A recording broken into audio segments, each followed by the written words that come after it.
No coração do Rio Grande do Sul, entre paisagens exuberantes, ergue-se a cidade de Imigrante.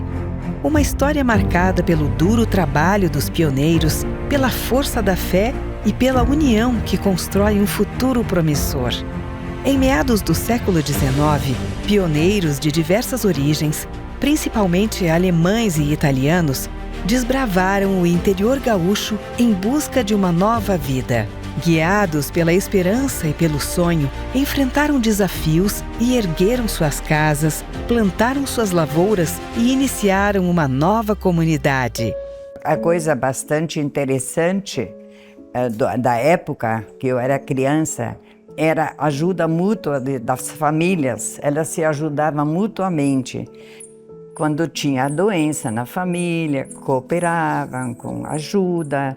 Às vezes uma pessoa ficava na família, ajudava uma pessoa de outra família, né? Era assim uma coisa, vamos dizer, muito, muito legal por essa parte. O nosso mundo era diferente. O nosso mundo era assim de trabalho, cooperação. E hoje é incrível dizer que a juventude hoje vive mais um mundo não tão real como o nosso. Meu avô veio lá da Alemanha.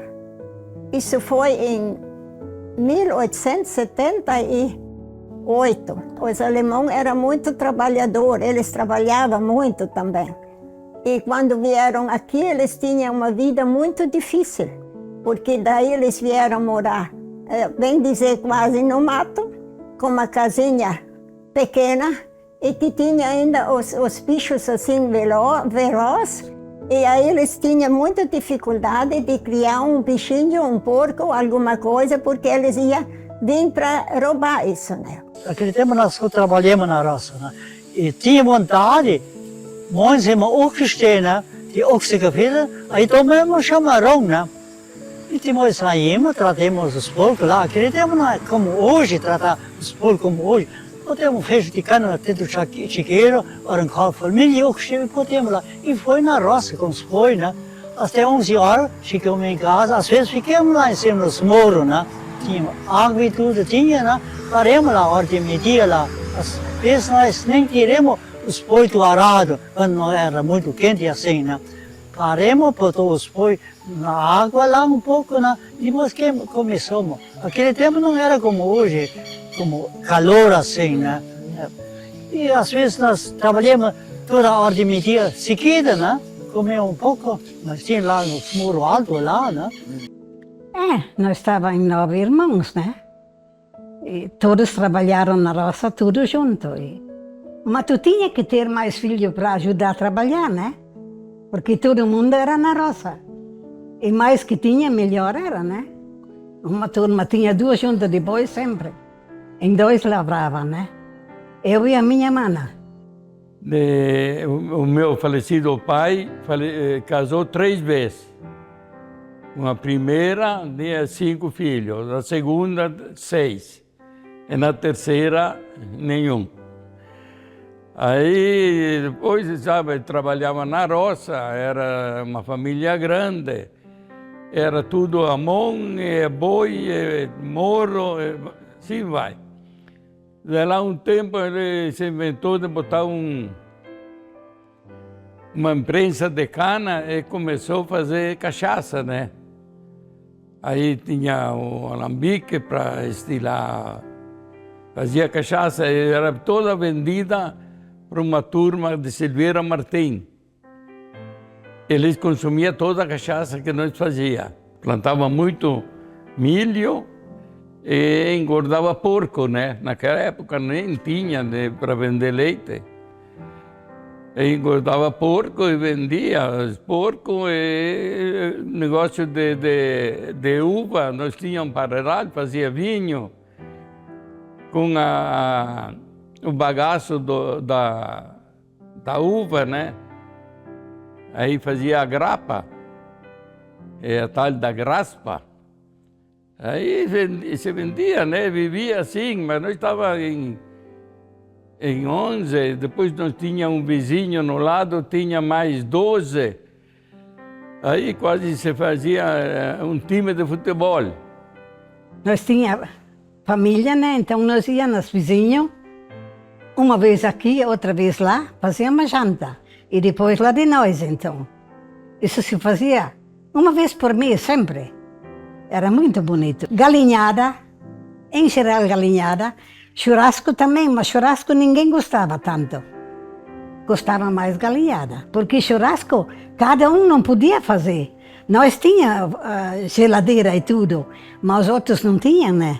Então não dava de fazer churrasco assim também. Era nomeado um capataz da região. Em cada, digamos, em uma distância certa, tinha um capataz que era obrigado a controlar como saíam as estradas. Tinha que abrir as valetas, tinha que fazer os muros direitinho e trazer os cascalhos, e o capataz é que coordenava o serviço. Quem executava eram os próprios moradores dessa região.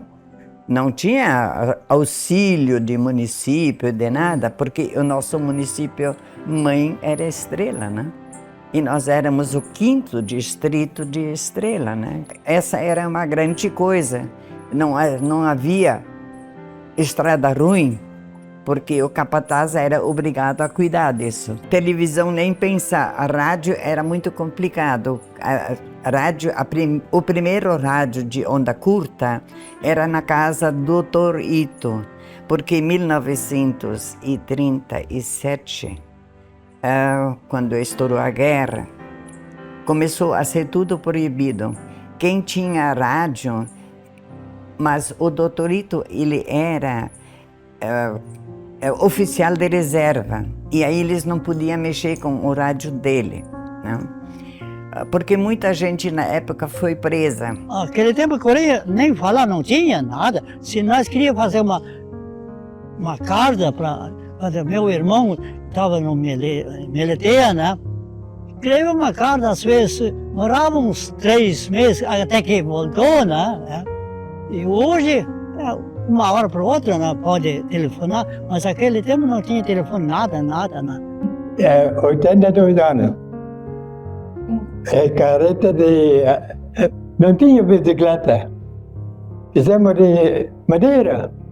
Vai, carreta. Eu moro por cima, toda tarde. Faleceram tudo, só eu estou ainda. A segunda velha rainha Irene era nós. Primeiro é o Riget lá, o Beno lá, né? E a segunda foi nós. Depois foi aí lá em cima do outro filho. E aí eu entrei na companhia aqui para rei, rainha assim, né? Mas tipo, saiu e quebrou o nosso grupo, né? E agora eu fui junto lá, né? Foi ano passado, né? Fomos no palio lá na seca, e aí eu estava atrás, fiz tipo motorvão para assinar para ir correr junto. Da ist schon ein Jahr hin, wo Pois é, para correr junto para ser rei e rainha. E eu não queria, né? A última chega, quem foi o líder lá, lá em cima da seca, né? Eu disse, eu vou assinar, mas eu para fechar, né? Para não ser, mit Handelsfiske, não me deixa para ser. Traudi Richter hat mich gefragt, wollt ihr noch mal mitlaufen? Ich sagte, ja, für was nicht? Und ich sagte, ja, nachher ist die Pensionistin dann mit mir Reunion gehabt, sagte, geht's? Ja, ich sagte, das geht schon. Aber ich konnte nicht gut, aber voilà. Und von der Zeit an, das ist einfach nochmal alles anders da, wie das vorher dann. Nós meninas tínhamos um grupinho assim, todas as meninas daqui, assim de 14 anos, 13, 14 anos, nós fazíamos bordados à noite e a gente se recolhia numa casa sempre de uma amiga, era na outra semana, era na outra, e geralmente vinha também uns amigos com acordeão e a gente então se divertia assim. Mas isso tudo foi proibido na guerra. Por quê? A gente não podia mais se reunir. E uma noite a polícia chegou também nas casas onde nós estávamos uma noite dessas e a gente ficou com muito medo. Então desistimos também dessa reunião. Pois tudo depois era complicado. Foram queimados os livros alemães que existiam e tinha uma biblioteca fantástica aqui. Uma porção dos livros meu pai conseguiu salvar. Levou dentro de um baú que era feito de, digamos, chapa, coisa assim, e levou para dentro de um umbu oco na roça. Então se salvou, mas tudo só que foi dentro daquele baú, né? E nesse umbu oco foram escondidos os livros. Eu era muito atrevida, já gostava de ler e sabia ler bem alemão, muito melhor do que português. Eu entrei naquele buraco, abri o baú e tirei livros. Eu fiquei encantada em ler aquilo lá, porque a gente adorava tudo que vinha da Alemanha, né? Porque era a nossa descendência, né? Então a gente adorava, né? Mas tudo foi proibido. E assim acabou também a queima dos livros, a queima das bandeiras, né? Na rua mesmo, né? Isso foi uma época bastante triste. E também aí começamos assim, não podemos mais falar alemão, começamos a falar português, né? Talvez desenvolvemos um pouco mais a língua portuguesa, mas sempre com sotaque. Ja, wie ich angefangen bin, in Schule gehen, musste ich ja als Heimatland selber lernen. Ich bin in die Schule gekommen mit 9 Jahren. Und dann, das war na Segunda Guerra Mundial. Eu entrei na escola, nós não devíamos falar, eu só sabia falar a língua brasileira, não aprendia alemão, algumas palavras, e português também, algumas palavras. E só se tinha que se virar. A minha irmã, então, se eu queria tomar água, tinha que pedir. Então, eu tinha que cuspir no ouvido dela e daí ela pedia, "Mana quer tomar água?" Então, podia tomar água, né? O professor era rigoroso. Me arrancaram vale por paciência. Ja, da war ja bloß immer Karneval o Carro. Não tinha também. E depois, da haben wir Pandangos in die Häuser gehabt, oben beim Wutke, im Bayern. Und dann haben wir das geschubbt. Dann war ich schon nicht mit dabei, da war ich noch zu jung. Da hat man nichts gehabt mehr. Ich und der Haukambugo an Alpenewsticker hat, haben wir vorher, dann sind wir dann los. In Waseruf, die Musik war oben beim Klicks. Ja, die Musik war dort und wie ich dann so Wolde gemacht habe. Ja, das ist die Musik, da den ab und zu ist auch ein Weg. Die mir seit der Hecke rumspringt. Da die Hecke bei das Haus, müssen die Wolde machen. Com trabalho árduo e perseverança, os pioneiros ergueram os pilares das comunidades de Arroio da Seca e Daltro Filho.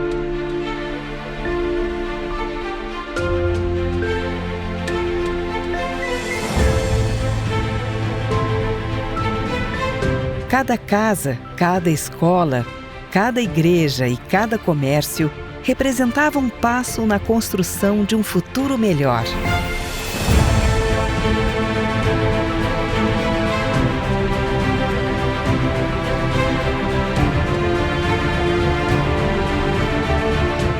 Mas a gente sempre valoriza muitas coisas que os antepassados fizeram.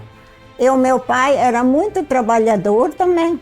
Ele construía várias coisas lá na nossa terra, que nós era tudo colono, nós trabalhava.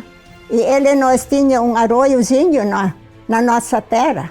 E daí ele fez ali uma barragem e fez um moinho que construía aquele óleo de amendoim e de linhaça.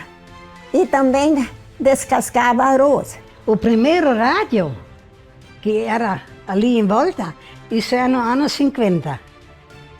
Ali veio o primeiro rádio. Então o Albino Schwartz, ele tinha moinho. Ele tinha um rádio. E ele gostava muito do pai. E o pai não podia caminhar, sempre estava sentado.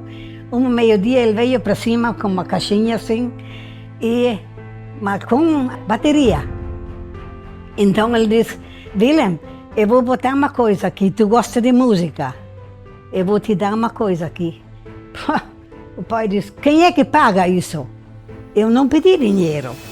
Eu vou botar aqui só para vocês, depois eu tiro de novo. Ele botou aquele rádio, aí o pai disse, mas nem que venda o último boi, mas esse eu fico, o rádio. Então de domingo a casa estava cheia lá, de juventude, né? Dançar e cantar com o rádio. E o TV era mais tarde, mas não sei quando, não posso dizer. Não me lembro certo quando veio a televisão. Mas o rádio primeiro foi o pai que tinha lá em volta. Mas nós botava o som que 2 vizinhos longe ouviam. E quando era fim de semana nós tínhamos que carregar a bateria de novo. Pegar a bateria no colo e ir até no moinho para trocar.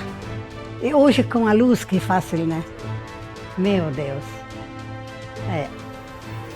O primeiro veículo, isso foi muito interessante porque não tínhamos visto um carro andando só na rua, só com o motorista dirigindo e indo.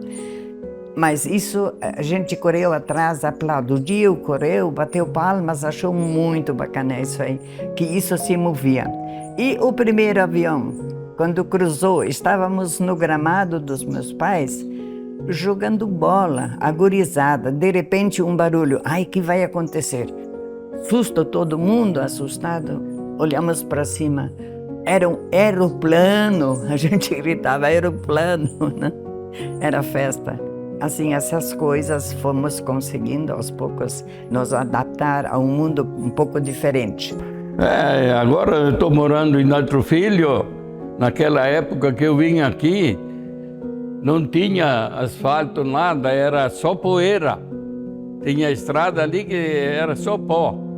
E tinha ferraria, tinha funelaria, tinha três moinhos, tinha serraria também. Minhas irmãs, meus irmãos casaram, eles foram fazer a festa nas casas, né, onde que tinha a noiva ou o noivo, mas era tudo de a cavalo. Eles vinham até aqui de Altro Filho, casamento era aqui, depois voltavam de a cavalo até em casa. E ali continuava a festa até dia. Aí nascia o sol de manhã, aí eu ia embora. Eu era alfaiate, a profissão. Nós falava bastante italiano. Foi no salão da comunidade aí da igreja, fez lá o casamento. Aí eu trouxe o vinho da cooperativa de Bento. A maioria dos irmãos estavam lá em Bento, lá na cooperativa. Eles vieram com o vinho de lá, né? Aqueles litrinhos redondos, desfolhado. Levaram um monte lá. Então, aquilo lá foi uma festa de vinho que vou te dizer. Enquanto viemos para cá, nós largamos a colônia lá, vendemos nossas terras, compramos um hotel e ficamos ali com a família, criamos uma família ali, os filhos estudaram e assim, né? A gente continuou trabalhando. No ano 76 que nós viemos. O nome dali era Hotel Central, porque não sei de onde tudo, né? Os caminhoneiros, os vendedores, tudo vinham posar ali, jantar ali. Então tinha esse nome. Mas a água eu ia de manhã cedo, antes de clarear o dia, lá em cima num poço, arrumar o cano para vir água, para ter. Senão eu pegava aqui na gruta. de noite até às 11 horas pegando água ali para guardar nas panelas para no outro dia ter para fazer comida. Tinha um chuveiro lá que a água vinha de lá em cima, assim, mas nem sempre. Quando veio depois a água era outra coisa, podia abrir torneira. Bom, ali era assim, nós era dono, mas eu tinha algumas empregadas, tinha 2 e tinha uns rapazes que ajudavam a trabalhar. E daí era almoço, né? Aí vinha 2 ônibus do Albatroz, um vinha de Santa Cruz e outro vinha de Caxias. E paravam tudo ali para almoçar. Dias não tinha tanta gente, mas dias tinha 50, 60, até 70, assim, almoços, né? E a gente fazia isso, né? Depois tinha o bar de tarde, meu marido cuidava. E de noite tinha hotel, tinha janta. O pessoal da prefeitura de Garibaldi vinham posar ali e trabalhar, e ficavam ali a semana toda. O cactário, na realidade, quem iniciou em 1964, 1965, nessa época mais ou menos, foi meu pai, que era o Leopoldo Horst. Então ele era um colecionador na época aqui de cactos, né? E começou a numerar os cactos que ele achava por aqui na região. Paralelo a isso, ele também na época ele começou o intercâmbio com o pessoal na Europa para se inteirar também sobre o mundo dos cactos. Aí ele foi até 1979, quando eu comecei a trabalhar com ele também. Eu tinha na época 19 anos e nós fazíamos viagens de pesquisa também, né, para o Nordeste, né, e para outros países vizinhos. E aí eu comecei a cultivar em 79 junto com ele. Então nós tínhamos num outro espaço, que não é aqui, onde nós começamos, né, perto daqui também, mas eram estufinhas de madeira, uma coisa bem simples, né?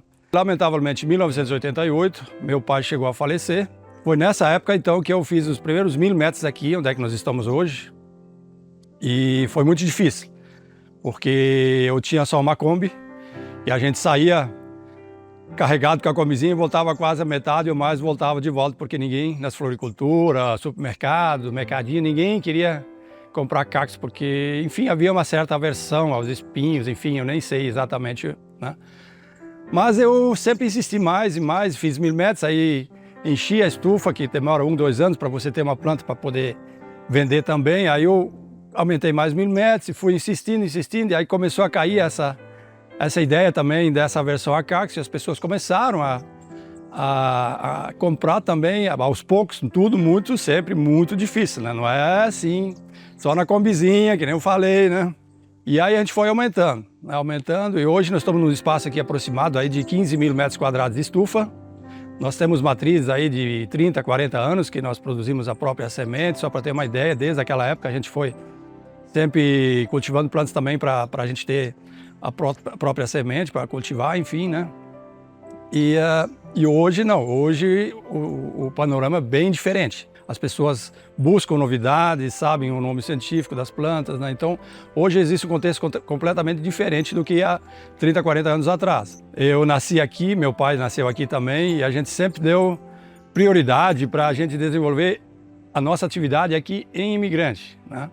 Então hoje nós fizemos parte do turismo aqui, vem muita visitação, né, tanto de pessoas particulares como excursões, faculdades de agronomia, enfim, escolas, né, que vêm fazer visitas aqui para conhecer o cactário, né?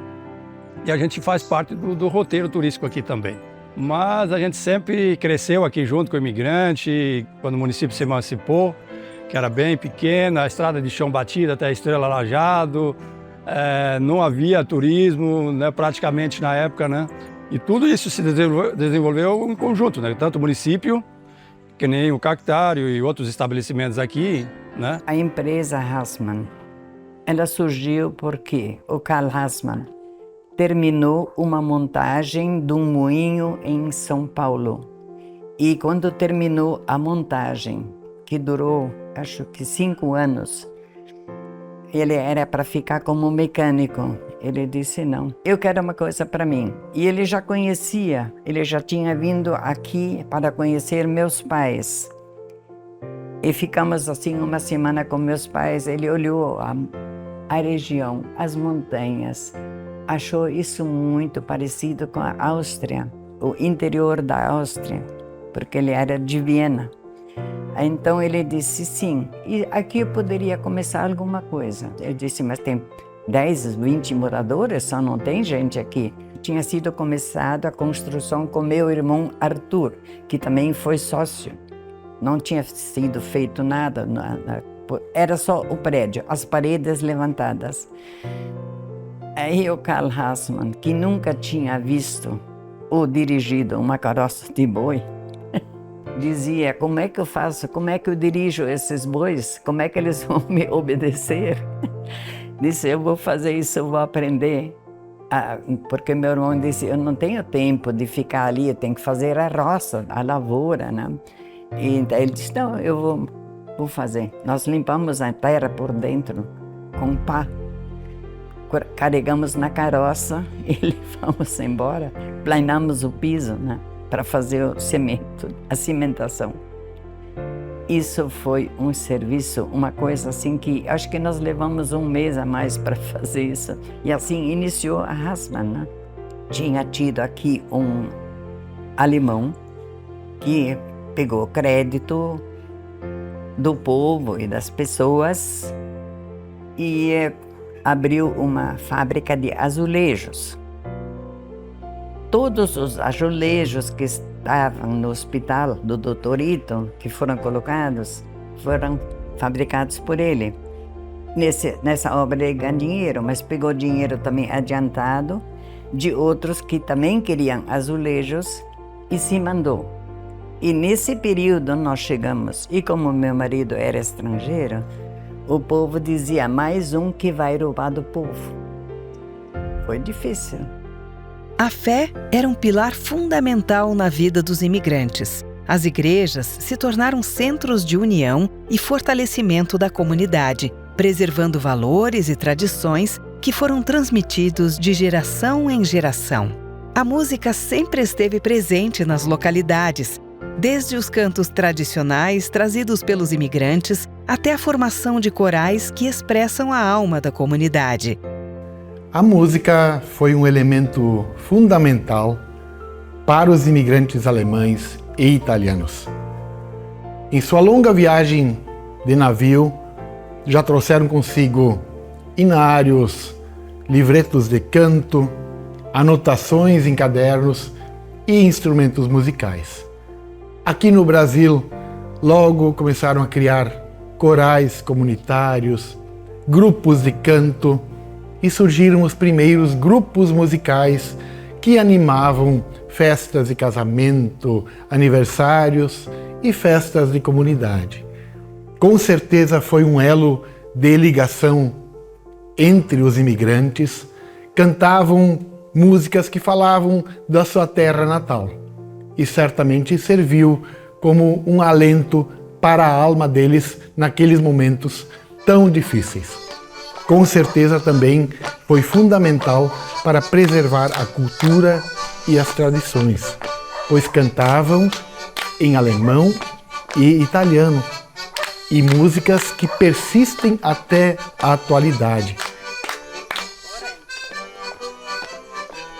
O canto coral, em especial, tornou-se um símbolo da união e da paixão pela música, reunindo vozes de diversas gerações em harmoniosas melodias que celebram a vida, a fé e a cultura local.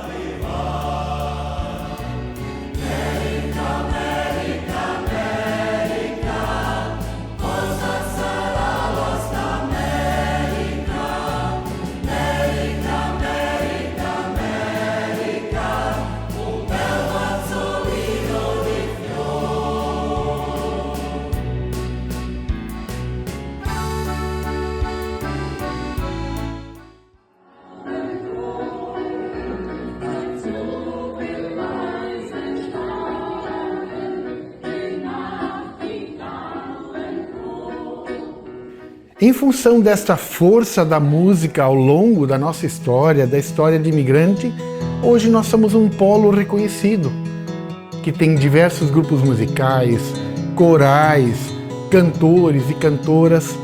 E hoje temos aqui o Dia do Músico, já celebramos o 30º Dia do Músico.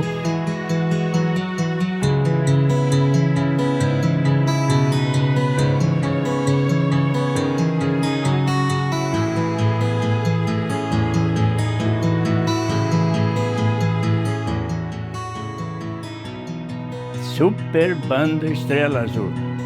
Meu Deus, chegamos lá, olhei na parede, Super Banda Estrela Azul. Eu digo, meu Deus, vamos apanhar hoje? Chegamos lá dentro, tudo, luzinha de vela, assim. Aí o dono veio, ali é o nosso quarto para mudar a roupa. Mas que bom, a roupa que nós tínhamos outra coisa junto. Depois começou o baile, mas era isso, os seus casais, né? Mas fizemos aquele baile, deu tudo certo, né? Mas aquela noite eu me apertava. Super Banda Estrela, onde? Super Banda Estrela. Depois nós demos risada, né? Comecei dos 13 anos e já toquemos alguns fandangos. 14 anos já, eu e o meu parceiro bandonista, toquemos já isso quer dizer, um bailão. E naquele tempo nós tínhamos instrumento que fole furado, com essas lampinhas de querosene. Outro dia de manhã a gente estava quase preto da fumaça, né? Mas foi embora. Outro dia de manhã nós botamos o instrumento no sol para secar. E ali era Expresso Canela, com a gaita nas costas, da Serinha até na Picarimo, caminhamos. Casamento nós toquemos, e o que entrou na dança da noiva, né? Eles arrecadaram, né? E não cobramos, e esse dinheiro passava para nós, né? Ali nos anos 60, e ali começou de entrar aparelhagem, umas caixinhas de som, e assim foi indo sempre. Aí começamos conjunto, né? Toquemos Garibaldi, Porto Alegre, e por ali. Nós toquemos lá em Linha Clara, na festa de Tiro Alvo, cada ano, eu acho uns 10 anos que toquemos lá. E na volta, lá na Schmidt tinha um barzinho, nós tínhamos que tocar lá. De repente nós estávamos tocando lá e o sino caiu de trás com a cadeira, caiu no chão e continuou tocando. E de repente o gênio olhou assim, mas agora chega. Pegou o banjo dele e mandou. A saudade fica, porque perdi muitos músicos aí. E eram amigos mesmo, de verdade. Hoje em dia, já em gênero de música é diferente. Naquela época, a gente tocava, como é que se diz, todas as músicas que não se toca mais hoje em dia, porque é só músicas de banda, de bandinha, como é que se diz, valsa, rancheira, shot, mazurca, todas essas jeitos de músicas, mambo, cha-cha-cha, toda aquela samba e aquilo.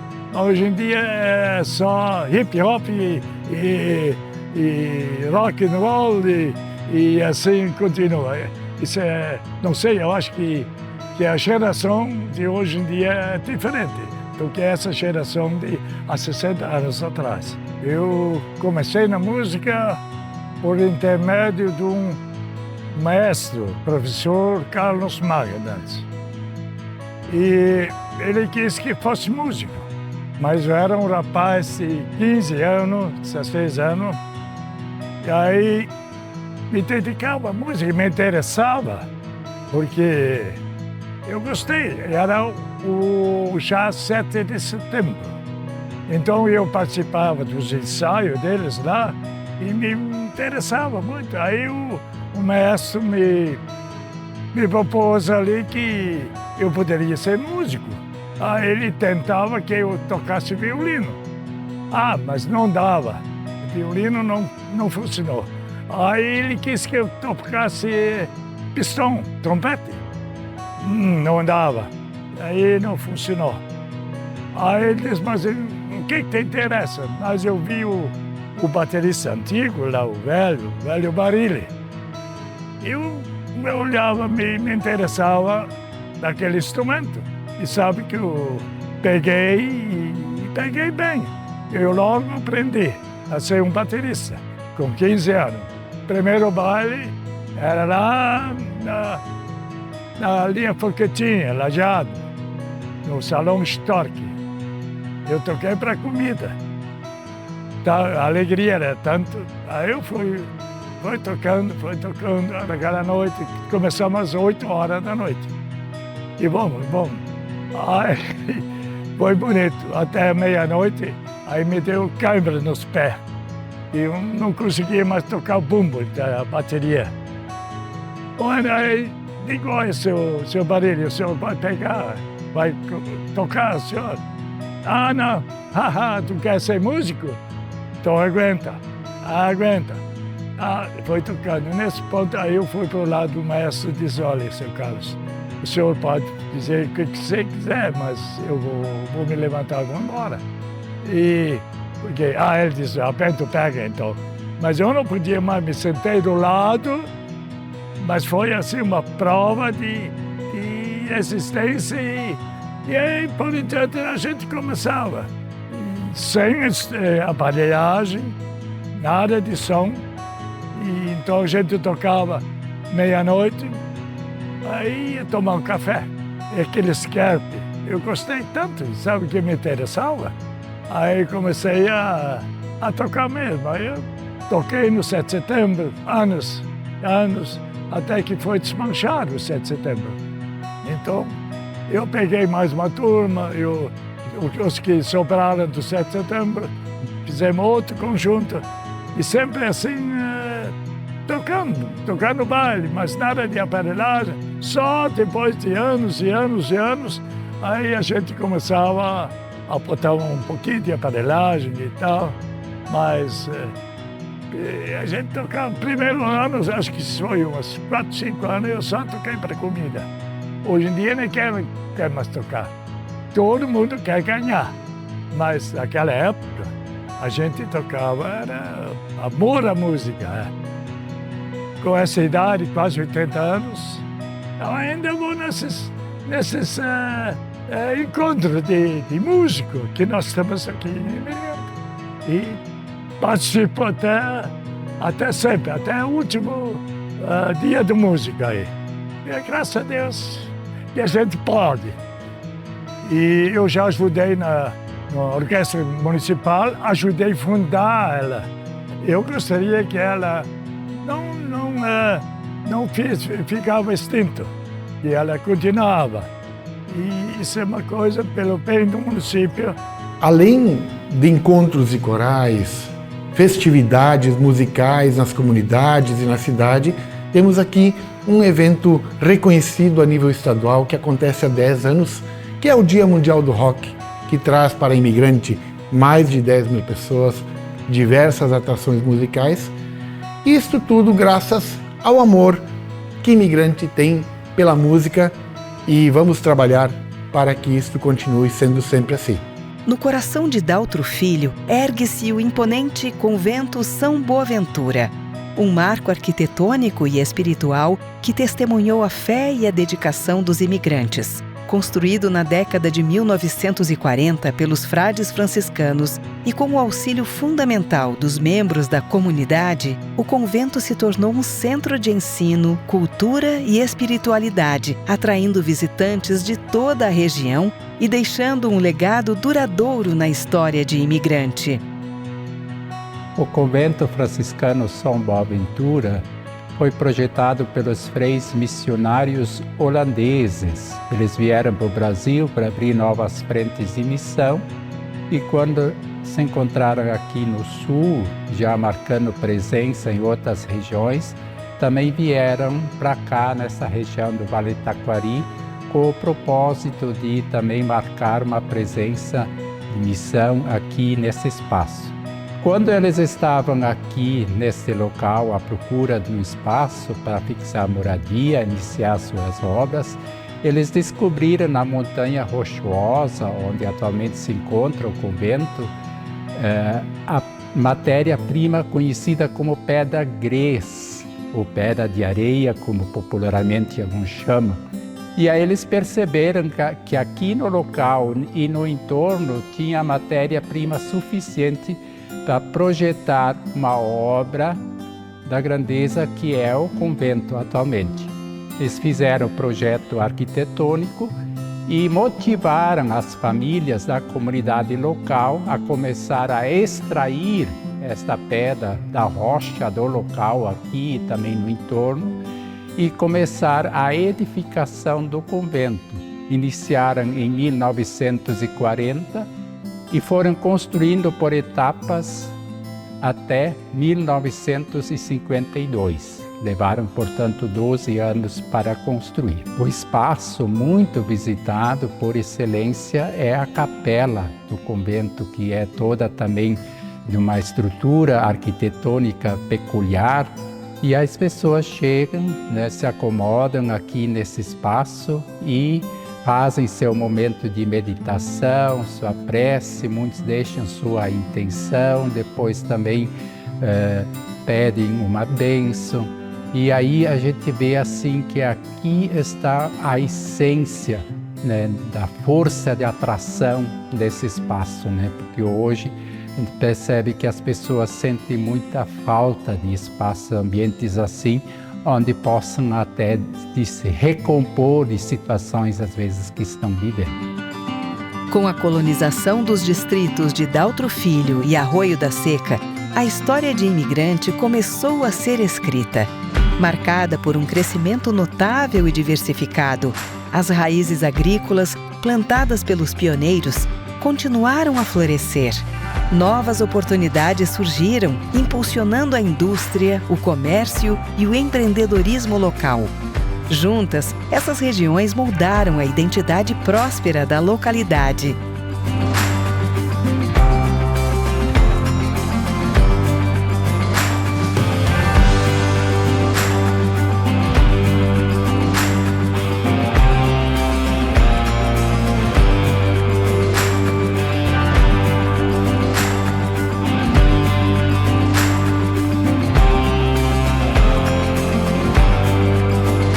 A cervejaria eu sei que era dos Miltner, ficava no Morro do Cemitério. Eu era Max Miltner, era uma pessoa muito divertida e, como sempre, antigamente, o que as pessoas faziam? Se encontravam e fofocavam, era a história, era a vida do outro, era interessante, que não tinha nada diferente, então era essa a situação, né? De contar e fazer, né? Mas o Max Miltner era, por si só, uma pessoa cômica. Ele tomava uma cerveja, fabricava a cerveja e dava risada e contava piada. Isso era uma coisa, sensação.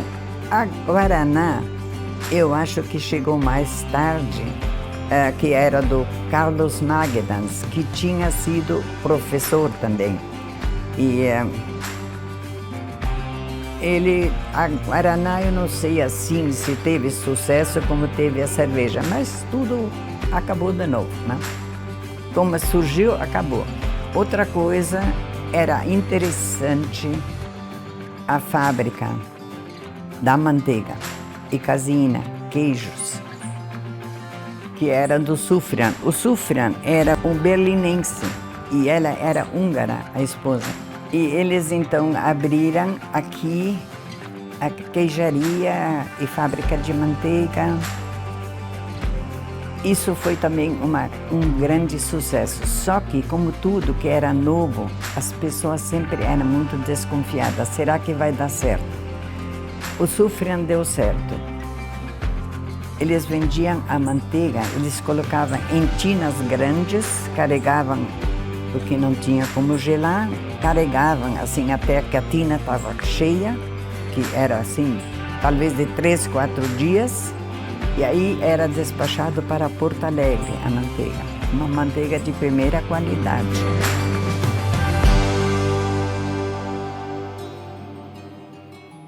Com o passar dos anos, as estradas que antes separavam Arroio da Seca e Daltro Filho foram modernizadas, encurtando distâncias e aproximando a população.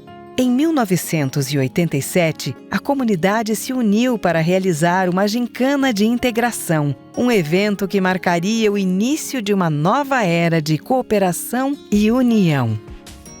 Eu posso dizer com toda clareza que quando eu voltei para Imigrante, no final de semana daquela gincana da comunidade evangélica, vários grupos que se organizaram naquela ocasião, que participaram, desfile de carros antigos, as equipes se vestiam de acordo com o nome que se davam. E quando eu vi a união do povo em volta daquilo, em volta de fazer alguma coisa entre nós, por nós, me considero, apesar de estar longe, me considero parte disso, eu tive certeza que naquele momento nasceu alguma coisa aqui. E essa coisa se transformou no projeto de emancipação. A partir dali, ali para mim foi um momento histórico. Um momento de muita união entre o pessoal e depois a questão de Daltro Filho. Éramos dois distritos limítrofes, né? Nesse mesmo período, as regras para a emancipação política foram atualizadas em uma nova legislação, impulsionando a criação de diversos municípios no Rio Grande do Sul. Eu, em 1987, eu fui pároco aqui. Aí o movimento da emancipação começou naquele ano e depois ela se efetivou em 1988. Eu me lembro que de manhã cedo, na maioria das vezes, 6h15, por aí eu ia na casa do Bruno e nós rezávamos alguma coisa junto e depois tomávamos café. E a primeira vez que foi falado em emancipação foi a partir do seguinte pensamento que veio num daqueles cafés da manhã. Foi dito assim: mas Garibaldi não está se interessando tanto por nós, a ponta de Garibaldi. E certamente Arroio da Seca, ali acontece a mesma coisa em relação ao município de Estrela. Mesmo passados mais de 30 anos, a gente lembra com bastante clareza os motivos que nos levaram a emancipar dos nossos municípios-mãe, Estrela e Garibaldi. À época, o distrito de Arroio da Seca era o distrito mais distante da sede do município, assim como Daltro Filho era também o distrito mais afastado de Garibaldi. Claro que os recursos nos municípios-mãe eram insuficientes para o atendimento de todas as necessidades. E Estrela, para agravar ainda mais a situação, era um município à época bastante endividado. Nós estávamos enjoados do município-mãe porque nada fazia, nada acontecia. O prefeito não se interessava para cá, isso aqui era abandonado. Até eu fiz uma vez um artigo no jornal que surgiu a briga entre o Dr. Ito e o prefeito Schwertner, porque ele disse: ninguém tem capacidade de escrever esse artigo, uma coisa assim. Isso foi o Dr. Ito, os dois se pegaram, eu tive que dizer não, fui eu. Contatamos então o deputado Hélio Musco, e ele era o presidente da Comissão Emancipacionista na Assembleia Legislativa do Estado, e ele disse que nós deveríamos andar rápido, sob pena de perder o prazo e a oportunidade. Essa ideia foi vindo, até que foi contatado com o Carlos Hassmann. E ele logo abraçou a ideia, o Eliseu Richter, eu me lembro. Circulou dentro da empresa Hassmann um bilhete. Esse bilhete foi me apresentado pelo Rudimar Magda antes, e tinha os seguintes dizeres: localidade tal emancipou, localidade tal emancipou. E a última frase dele que bateu muito forte: por que Arroio da Seca não emancipa? E eu no momento, pensei, refleti e comprei a ideia. E falei para ele, vamos replicar esse papel e vamos distribuir para as pessoas, vamos ver que reação a gente vai ter. Fizemos xerox e distribuímos entre as pessoas e a receptividade ao bilhete e à ideia foram muito grandes. E pensamos nas lideranças que se tinha na época então do distrito, que era o vereador, que era o subprefeito, que eram as lideranças comunitárias, como o pastor. Alguma liderança à época sugeriu por que não convidamos o distrito de Daltro Filho. Assim foi feito. E aí se juntaram novas lideranças a esse processo. Quando o Carlos começou a participar, né, aceitando e carregando para frente essa ideia, logo constituíram a comissão emancipadora. Emanciparíamos 2 distritos com as mesmas situação de descaso com os seus municípios-mãe, dos municípios-mãe para a sua infraestrutura e para as suas necessidades básicas. E isso aconteceu de uma forma muito espontânea, muito natural e com muita velocidade. No grupo de trabalho, que eram 38 pessoas, que eram as lideranças que a gente tinha dentro das comunidades de Daltro Filho e Arroio da Seca, cada um andou e se preocupou com aquilo que fazia melhor. Os professores começaram a pensar como seria o novo município, começavam a ajudar na difusão dessas ideias. Foram feitas reuniões comunitárias, nós passamos em todas as comunidades. Não tínhamos total garantia ou total certeza de que um pequeno município seria muito melhor que um distrito pobre.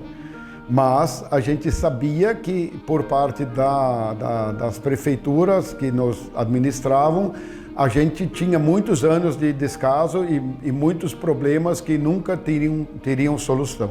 Eu fiz parte minha profissão é geólogo, né?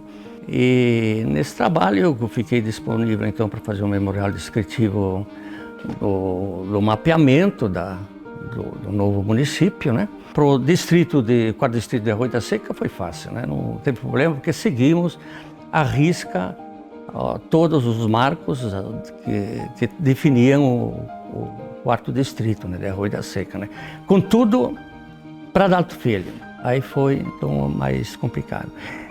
A gente respeitou lideranças, né, que não queriam que se juntasse ao município, porque a vila está bem na divisa, né, e tudo ao redor, tu vai 1 quilômetro e pouco, já está a 500, 600 metros, então está em cima do topo da serra, da nossa serra aqui, né, então, e esse pessoal não queria. Procurei as lideranças, várias, né? A gente realmente foi muito difícil, mas trocar a gente se acertou depois, foi melhor. A gente ficou com a sede, né? A gente se dizia era uma sede com pó nas ruas e tudo, né?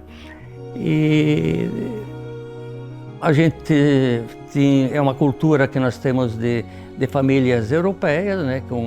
Onde tu tem o trabalho, a fé, né? E a disposição, né? É possível, realmente mudou, né? Então tá aí, né? A resposta da leitura que podemos fazer é o povo que diz. A segunda etapa foi escolher um nome. Que nome para o novo município?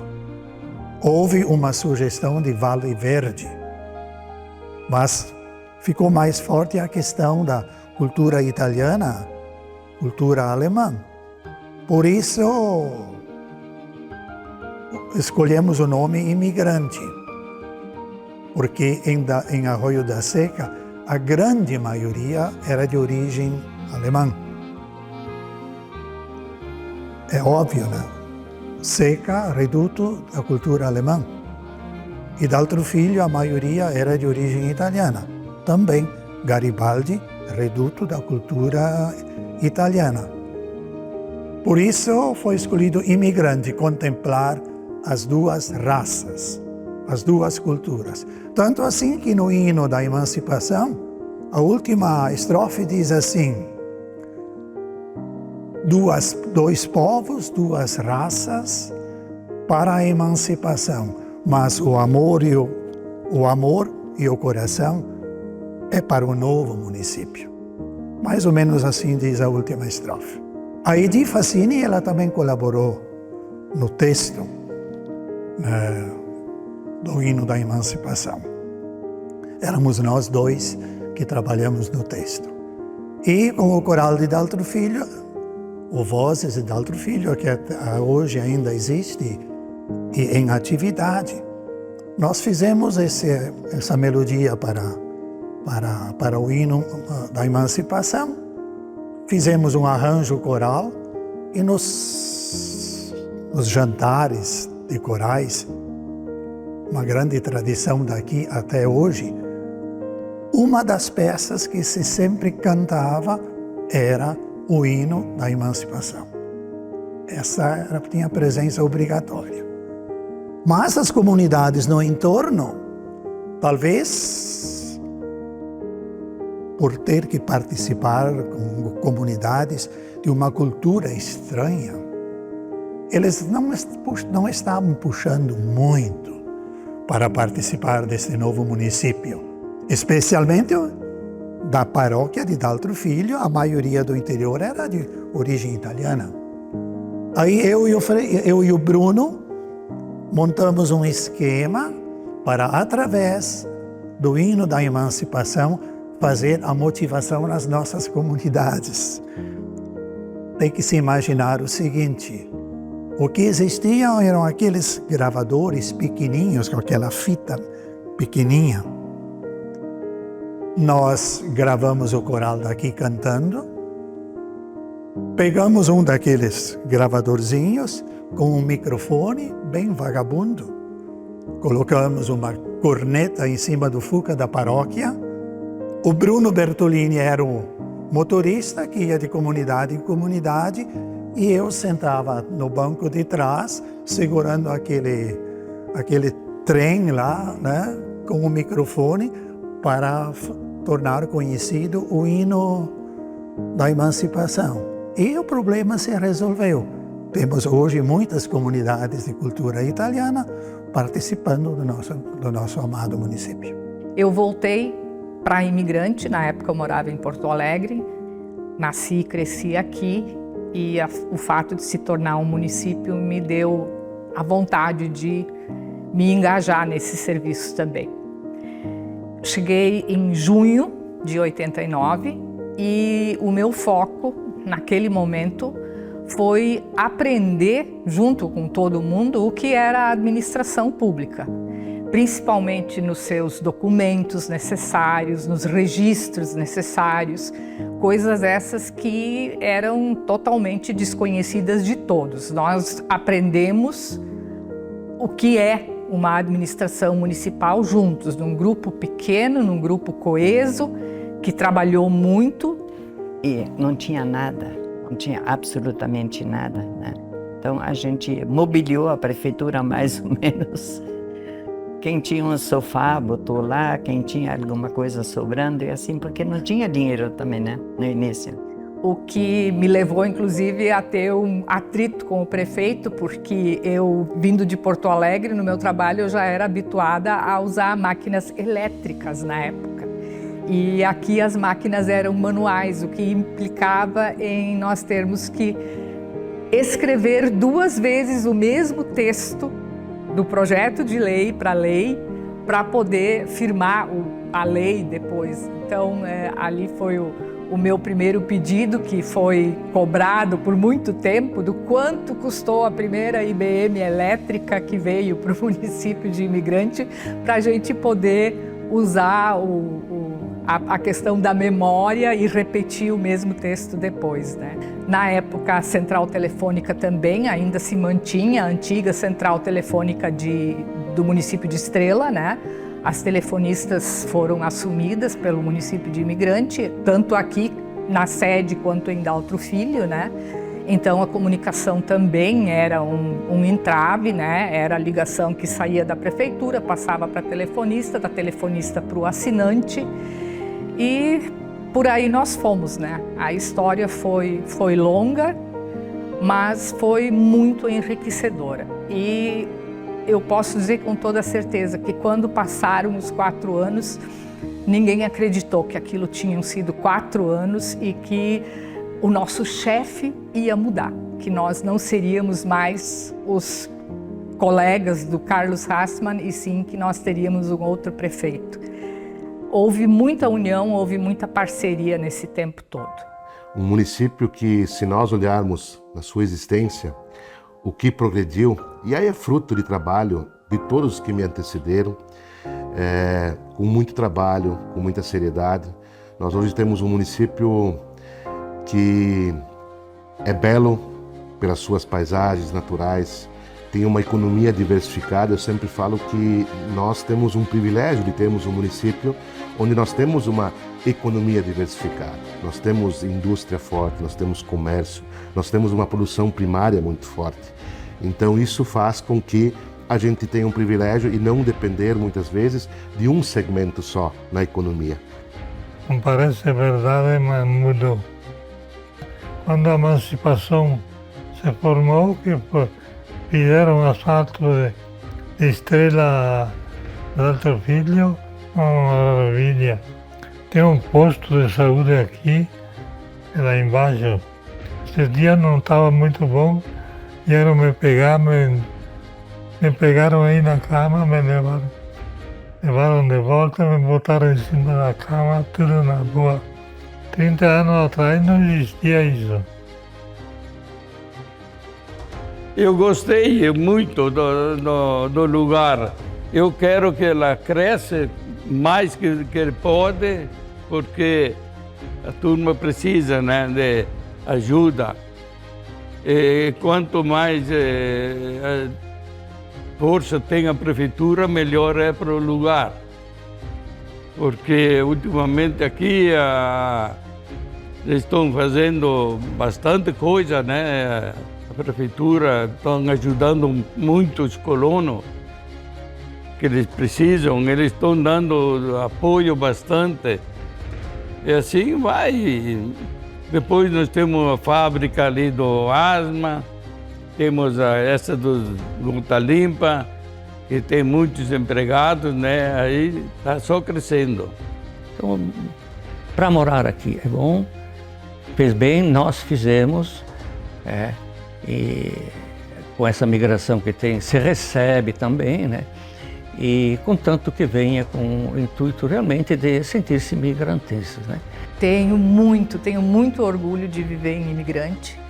Tenho um orgulho imenso de, algumas vezes, receber aqui pessoas que são do meu relacionamento lá de Porto Alegre, de casa de estudante, de faculdade, que hoje em dia vêm para Imigrante por questões de turismo, que vêm conhecer o cactário, que vêm visitar a Cascata das Orquídeas, que vêm fazer uma viagem aí pelas nossas cascatas de interior. Então eu acho que Imigrante ainda é um ótimo lugar para se viver. A gente só pode ter orgulho.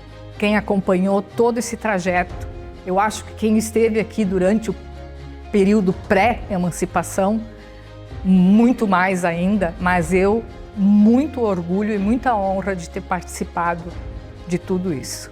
Que Imigrante possa, no futuro, continuar escrevendo essa bela história, que o povo possa continuar sendo feliz, cada vez mais feliz, porque a união de todos é o motivo de nós termos este belo município. Eu desejo que Imigrante cresce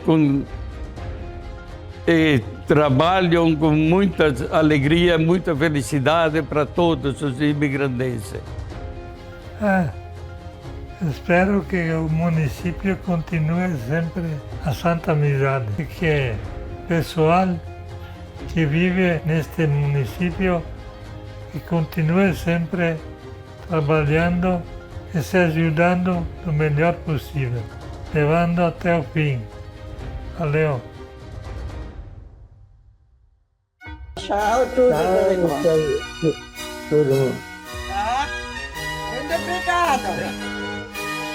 As sementes plantadas pelos pioneiros germinaram em uma comunidade forte e unida, onde a tradição se entrelaça com a juventude. E o que as crianças de hoje, herdeiras desse legado, imaginam para o futuro? Quando eu crescer, quero ser imigrante linda, em ruas e espaços bem cuidados. Quero honrar e ouvir as histórias dos meus antepassados, com todo orgulho que cabe no meu peito. No futuro, queremos que a nossa imigrante continue proporcionando igualdade, motivação, inclusão, generosidade, respeito, acolhimento, natureza, trabalho, educação. Esses sonhos inocentes e esperançosos refletem o potencial de imigrante para um futuro brilhante. Uma cidade que, assim como seus pioneiros, continua a trilhar um caminho de desenvolvimento, inovação e prosperidade, sem jamais esquecer suas raízes e a importância da união e da colaboração para construir um futuro melhor para todos. Município imigrante, tua história já se fez. Município, és gigante, com vontade e honradez. Município de imigrante, tua gente é feliz. Todos juntos te saudamos, com orgulho do país. Todos juntos te saudamos, com orgulho do país.